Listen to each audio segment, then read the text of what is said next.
Lord, yung kaibigan ko rin, yung katrabaho ko rin, yung kapitbahay ko rin, yung kasama ko rin, sana siya rin makilala ka, matutong mahalin ka, at paglingkuran ka.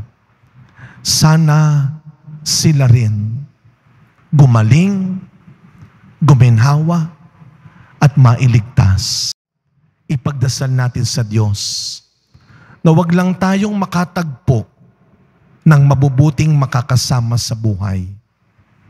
Tulungan nawa tayo ng Panginoon na tayo rin maging mabuting kasama sa buhay ng iba.